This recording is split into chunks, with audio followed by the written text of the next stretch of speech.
All right, guys, having a look at the dollar index for the pre-market analysis.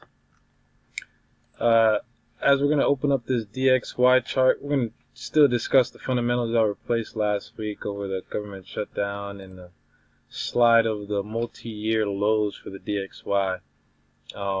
Earlier this week, I illustrated that we held a bearish morning star on the weekly chart to fill a candle wick that was supporting the downtrend, and we were able to observe that we were able to fill that wick and push into the lower 89-cent region for the dollar, and caused a lot of major pairs against the dollar to rally, taking advantage of the poor performing dollar. So we're going to go ahead and have a look at that.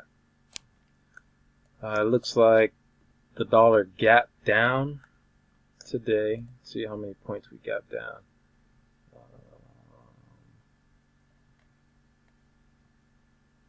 Under the suspicion of a gap down, maybe 30 points.